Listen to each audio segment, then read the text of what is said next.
So we move on to the kite. So you all have some idea about a kite, and you all have seen how a kite looks like. So most of you must have also flown a kite in the sky, especially on Makar Sankranti day. We all know people, they have a nice fun. They fly kites on Makar Sankranti. Okay, so let's begin the properties of a kite. Patang, what you call it, no? So properties. Let's go one by one. First is distinct pairs of adjacent sides are congruent. Distinct pairs of adjacent sides. Adjacent matlab I told you what, neighboring, baju wala, baju mein. Consecutive sides. So adjacent sides, consecutive sides, or neighboring sides, or adjoining sides, no. So they mean the same thing, baju wala. Okay. For example, here, what can I say? So distinct pairs of adjacent sides are common. That means AB and AD. Can you see their short sides, no? AB and AD, they will be congruent. So also BC and CD will be congruent. Okay. So I'll just write it some. I'll just write some values here just for you. So let's say if let's say if AB is 5, so AD also will be 5. Okay. So if I say ABC is 7, so CD also will be 7. Can you see adjacent sides are congruent? Okay. Adjacent sides are congruent. Baju baju. Okay. But not the short and the long side. Huh? Even the short and long sides, AB and BC are also adjacent sides, but they are totally different in length. Huh? You cannot confuse. Don't get confused like that. So that's why I said distinct pair. Distinct means both the pair of short sides, that is 5, what I have shown, AB and AD, and both the pair of long sides, that is BC and CD, are congruent. Clear? Next. Only one pair of opposite angles are congruent. Only one pair. Which pair? Can you see it is shown by that angle? Can you see a thing? Angle B and angle D. Can you see? See, angle A and angle C cannot be congruent because angle A is little broader. Can you see? And angle C is more acute. Angle A is more acute and angle C is less acute. Okay. So which is congruent? Angle B and angle D. So if angle B is 60 degree, angle D also will be 60 degree. Clear? But angle A and angle D will be different. Huh? We cannot say what will be their angle. Clear? So we cannot say that. So angle B congruent to angle. So only one pair of opposite angles are congruent. That way always the angle B will be congruent to angle D. Where the short side and the long side meet, that angle will be congruent. Angle A and angle C will not be congruent. Only one pair. So please be careful. Next, longer diagonal bisects the shorter diagonal. Longer diagonal bisects the shorter diagonal. That means, who's the longer diagonal? See, who's the diagonal? AC and BD. No, what is a diagonal? A diagonal is a line or a segment which joins the opposite corners of a quadrilateral or opposite vertices of a quadrilateral. So A and C is the opposite vertex, so diagonal AC, and B and D are the opposite vertices or the corners. So that is one diagonal. So who's the longer diagonal? Obviously AC is the longer diagonal, no? And BD is the shorter diagonal. Clear? So the longer diagonal, only the long diagonal bisects the short diagonal. Okay. The short diagonal, obviously, can you see the short diagonal cannot bisect the long diagonal? Cannot cut the big diagonal into two equal parts. Only the big diagonal, the longer diagonal, can cut the shorter diagonal into two equals. So let's say if I want to say, if I were to say that if that BM full BD is 12, is how much? 12. So how much will BM? BM will be how much? If BD is 12, AC is cutting BD, no? The longer diagonal is cutting BD into two equal parts, no? So if the full BD is 12, how much will be each part? 6 and 6. Okay, can you see here? So 6, 6. Clear? So clear? So now, can the BD cut AC into two equal parts? No, because AM will be short and MC will be long. Okay, so only the long diagonal cuts bisects. Bi means two, sects mean cuts. So cuts into two equal parts. In a parallelogram, both the diagonals they should bisect each other, cut each other into two equal parts. In a parallelogram, or rhombus, or rectangle, or square, both the diagonals they should cut each other into two equal parts. Here, only one fellow is cutting the other fellow.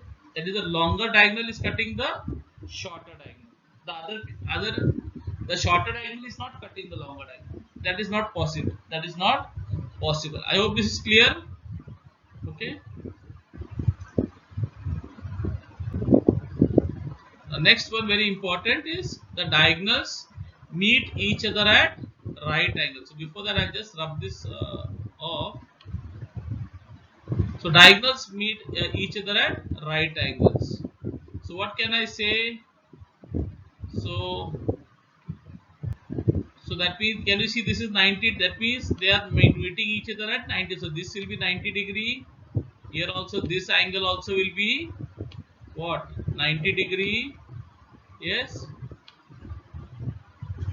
And this angle here also will be 90, and this angle also will be 90. Okay, I hope you all know what is diagonal. So here also diagonals they meet each other at right angle. Who had this property? If you remember, who had this property? Rhombus and square. Rhombus and square. So kite has got this property in common with the rhombus and the square. In the rhombus, if you remember, the diagonals, no, they meet each other at right angles. Okay, and in a square also the diagonals meet each other at right angles, but there's a difference. There the diagonals they bisect each other, but here the diagonals don't bisect each other. Only the long diagonal bisects the short diagonal. That is the only difference. But diagonals meet each other at right angle. That property is common to a rhombus and a square. I hope this is clear. Boys, I really hope you have understood this, because this is very important. I'm going to just rub it off some. Okay, just rubbing it off now. I hope it is clear, because the whole lesson depends on this. If you have not understood the properties, you will not be able to do any sum in this chapter. Okay, and even in your higher classes, you will have to use these properties for proving something or the other. No, some theorem or some problems, you have to use this property. You have to learn this property by heart. I will request you, if you are not understood, go through this whole video again. Okay. Now finally, let me come to the points to remember. So finally, as I told you, we come to the points to remember. A few things you need to remember in this lesson. Okay. A few things. Every rhombus is a parallelogram. Remember, a rhombus I told you was like a child of a parallelogram. No, P for parallelogram was like a P for parent.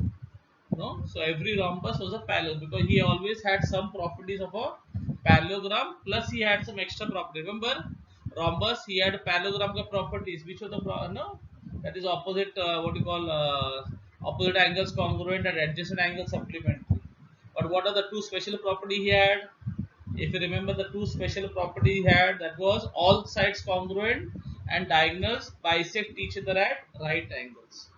Diagonals bisect each other, that property came from the parallelogram, but at right angles, the diagonals meet at right angle, that property came, he had a special property. Clear? Then every rectangle is a parallelogram. If you remember, every rectangle also is a parallelogram. Clear? So as I told you, rectangle also is like the child of the parallelogram. The P for parallelogram was the P for parent of the rectangle. So he had some property of the parallelogram, plus he had some special properties. What parallelogram or what property he had of parallelogram? He had the property that is that all the opposite sides are congruent, and he had one more property of a parallelogram, that the diagonals bisect each other. And what was the special property of a rectangle? If you remember, all angles congruent. If you remember, all angles are congruent. No, they were all right angles. All of them were 90 degrees. If you remember, all were 90 degrees each. So, and plus he had one more special property rectangle. What was that? all the diagonals were congruent. Okay, so rhombus का special property क्या था? All sides congruent and diagonals meet each other at right angles, or you can say diagonals bisect each other at right angle. Rectangle का क्या था? All angles congruent and diagonals are congruent. So one special property regarding the sides or angles. So rhombus all sides congruent, rectangle all angles congruent. Remember that way. Rhombus all sides congruent, rectangle all angles congruent. Rhombus diagonals meet at right angle. They bisect each other at right angle. Rectangle diagonals are congruent. Okay.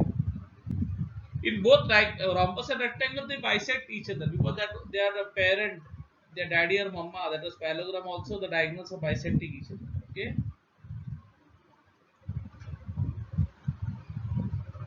The next one, every square is a parallelogram. Every square is a parallelogram because square was the final product. Remember, and then every square is a rhombus and every square also is a rectangle. As I told you, remember, a square is like a hybrid. When you mix all the properties of a parallelogram, a rhombus and a rectangle, if you mix them nicely, you get a square. Okay, clear? So it's like a hybrid quadrilateral. It's a mixture. It's got a mixture of all the properties. He's got all the properties of parallelogram, rhombus, and rectangle. He's a very special child. Okay, a very talented. Okay, he's got very all the properties, all the properties. Clear? He's special, extraordinary child like Krishna. Okay. Then, however, the reverse doesn't hold true for any of the above properties. Very important. The reverse doesn't hold true for any of the properties. Remember this. So, in other, what do I mean to say? Like first exam, first thing what I mentioned there, first point. Every rhombus is a parallelogram. So every rhombus is a parallelogram, but every parallelogram is not a rhombus. The ulta is not true. Clear? Like if I can say every man is a human being, but is every human being a man? No, because some human beings are also women. Clear what I'm saying? So ulta is not possible. Rhombus is a parallelogram, but a parallelogram cannot be a rhombus because the rhombus, remember, we had some special properties which the parallelogram doesn't have. Okay, clear? Secondly, rectangle, every rectangle is a parallelogram, but every parallelogram cannot be a rectangle. It's not a rectangle. Forget cannot be. It's not a rectangle. Clear? So the third one, every square is a parallelogram, but every parallelogram is not a square. So also every square is a rhombus, but every rhombus is not a square because square has got some properties of a rectangle which the rhombus doesn't have. So also every square is a rectangle, but every rectangle is not a square. Clear? I hope this is clear to you. The ulta, no? Is it clear? Like if in a school, if there are boys and girls, two types of students, co-ed school, co-education school, boys and girls. So I can say every boy is a student in that school. Every boy is a student, but is every student a boy? No, because a student can be a boy or a girl also. Okay, so every boy in that school is a student, but is every student in that school a boy? No, because in that school there are girls also who are students. So is it clear? So the vice versa is not possible. Okay, vice versa is the reverse doesn't hold true here. The reverse doesn't hold true. I hope this is very clear. So please by heart all the memorize all the properties. You should know them by heart. Please go through the slides again if you have not understood it. Please go through it again, watch it again and again, and remember these properties. Unless you know them by heart, you will not be able to do any sum of this chapter. So my humble request is, dear students, write down the properties, write it down somewhere in a page, whatever, or if you want to download this video, you can download this video, whatever. But these properties you have to remember them to solve the sum, because this is a very easy chapter. There is not much to do. It's a very easy chapter. Okay, The easiest chapter was your chapter 1. Okay, that was the most easiest. After the chapter 1, the next easy chapter I can say is this chapter. Okay, so you can score very easily. Okay, there are not many proofs in this chapter, very scoring chapter it is, but scoring only if you remember the properties. Scoring is only if you remember the properties. If you don't remember the property, if you don't know the properties, sorry to say you will not be able to do the sums in this chapter. Okay, so thank you so much my dear students for listening to me. Okay, thank you so much, and God bless you. May God bless you and your families. So till that, till we meet again, maybe on online or maybe in the school, hopefully as soon as possible. Till we meet again, stay indoors, stay safe, and happy learning. Goodbye, see you soon.